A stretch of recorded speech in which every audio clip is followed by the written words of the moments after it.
सगळ्यांचं स्वागत आहे आपल्या कार्यक्रमात. ज्यानं महाराष्ट्रात धुमाकूळ घातलेला आहे आणि तो शेवटच्या टप्प्यावर आलेला आहे, ज्याचं नाव आहे क्लोजअप.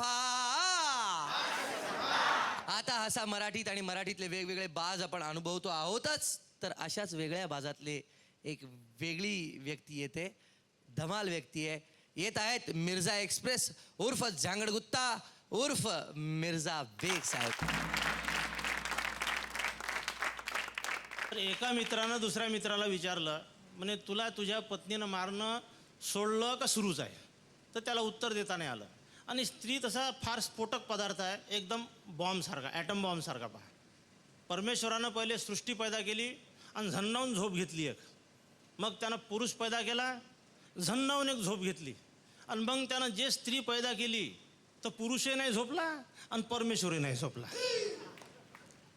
एका माणसाचं लग्न झालं, तो बायकोवर इम्प्रेशन टाकायचा. ताट वाढलं काय, पलंग टाकला काय, ती बिचारी घाबरली. तिच्या शरीर प्रकृतीवर परिणाम झाला, ती एकदम अशक्त झाली. तिची मैत्रीण तिला भेटली, तिनं विचारलं का तुला काही त्रास आहे का, सासूरवास आहे का? ते म्हणे सासूरवास नाही, नवऱ्याचाच वास आहे म्हणे जास्त. मग तिनं हिला मंत्र सांगितलं का याचं काय करायचं. मग ही एक दिवस घरी बसून, नवरा बाहेरून आला, म्हणे टाकलं काय म्हणे आंघोळीसाठी गरम पाणी?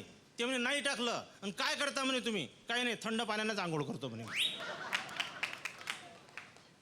एकाचं लग्न झालं एका माणसाचं, त्याची बायको स्वयंपाक करत असली का हा तिथं जायचा, पोळ्या लाटून द्यायचा, भाजीला फोडणी द्यायचा. तर बायकोनं विचारलं का म्हणे तुम्हाला स्वयंपाक तुमच्या आईनं शिकवला का? हा म्हणे नाही, म्हणे माझ्या बापानं शिकवला म्हणे. म्हणजे असे काही पुरुष आहे पहा. दोन मित्र भेटले. एक मित्र म्हणाला माझी पत्नी इतकी काटकसरीची आहे म्हणे का मी तिला ब्लाऊजसाठी 70 सेंटीमीटर कापड आणून देतो, ती त्याचा ब्लाऊज बनवते आणि उरल्या कपड्यात माझ्यासाठी टाय बनवते म्हणे.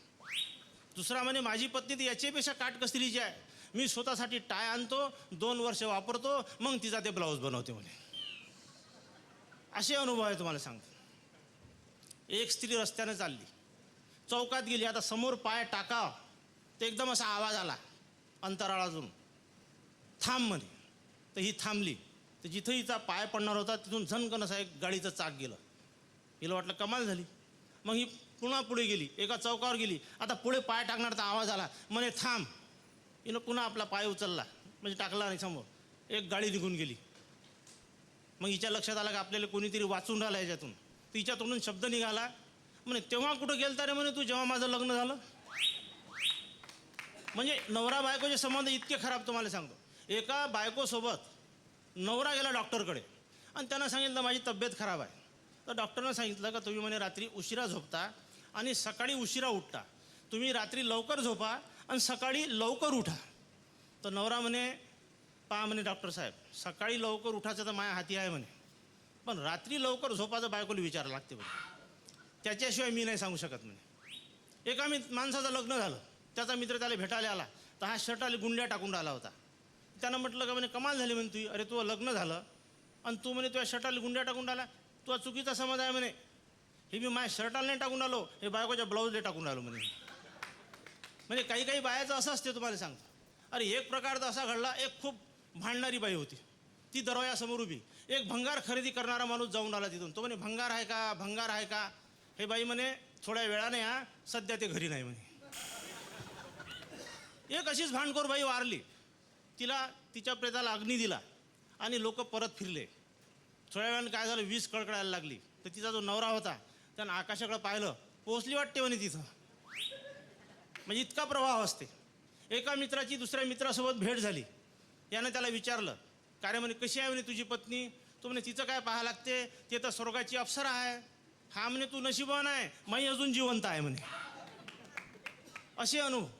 एक म्हणजे नवरा बायकोचं प्रेम जेव्हा आध्यात्मिक पातळीवर जाते त्याचा परिणाम कसा होते पहा. एक नवरा चपलीच्या दुकानात गेला आणि त्या दुकानदाराला म्हणे लेडीज चप्पल द्या म्हणे. दुकानदार म्हणे तू तर जेंट दिसतं म्हणे, पुरुष दिसतं म्हणे. तो म्हणे माझ्यासाठी नाही पाहिजे, बायकोसाठी पाहिजे. मग त्याचा नंबर माहीत आहे का म्हणे? तर म्हणे नाही. मग त्याचं काही माप आणलं का? तर मी नाही आणलं म्हणे, पण योगायोगानं माझ्या पाठीवर आहे म्हणे. तर नवरा बायकोचे संबंध जेव्हा आध्यात्मिक पातळीवर जातात ना, तर या लेवलवर जातात पहा. असेच दोघं नवरा बायको, त्यांना लेकरं होत नव्हते. सगळे औषध घेऊन पाहिलं, देवधर्म केले, पण जमलं नाही. एक दिवस दोघे नवरा बायको घरी त्रस्त चेहऱ्यानं बसून होते. एक महाराज आले, म्हणजे तुमच्या घरी सगळं दिसते, पण तुम्ही असे परेशान का, नाराज का?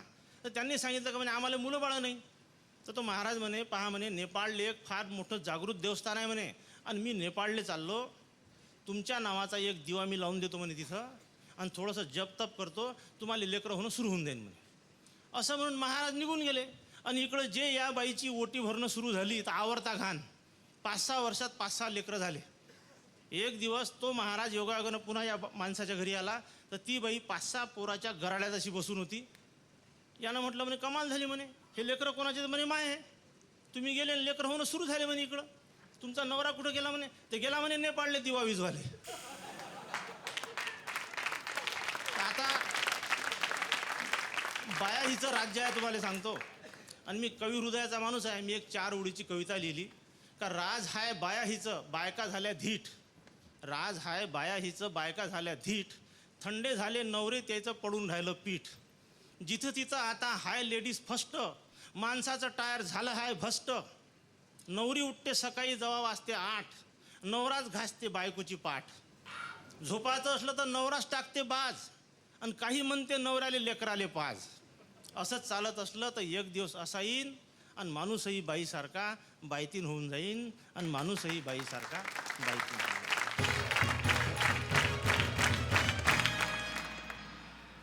अँखी काय वाटलं? शेवटची कविता खूपच छान होती. धन्यवाद. शेवट चांगला असावा असं म्हणतात. खूपच छान होती. तुम्हाला आवडलं? आनंद वाटला. आपला हास्य सम्राट आपणच निवडा. मिर्झा बेग यांना SMS करण्यासाठी टाईप करा HS स्पेस त्यांचा कोड नंबर आहे 01 आणि पाठवा 57575 या नंबरवर. BSNL दूरध्वनी धारकांनी डायल करा 1250115. MTNL दूरध्वनी धारकांनी डायल करा 1250111 बरं का, इकडे येऊन बरेच जण स्त्रियांबद्दल काही बाई बोलतायत. त्याच्या मागची कारणं 2 आहेत. एक तर आता सई लळित तिथे नाही आहेत, नाही तर त्यांचा दरारा वाटला असता. आणि दुसरी गोष्ट म्हणजे आता नारळवाळीची भीती नाही ना, कारण कुणीच बाहेर पडणार नाही आहेत. पण मी मात्र स्त्रियांबद्दल कधीच वाईट साईट किंवा काही बाई बोलणार नाही. याचं कारण असं आहे, स्त्री नाही तर हा जन्म नाही, जन्म नाही तर मी नाही, म्हणजे माणूस नाही, माणूस नाही तर कला नाही, कला नाही तर हा कार्यक्रम नाही, आणि कार्यक्रम नाही तर ब्रेक नाही. अरे हो, ब्रेकची वेळ झाली आहे. घेऊया एक छोटीशी हास्य विश्रांती.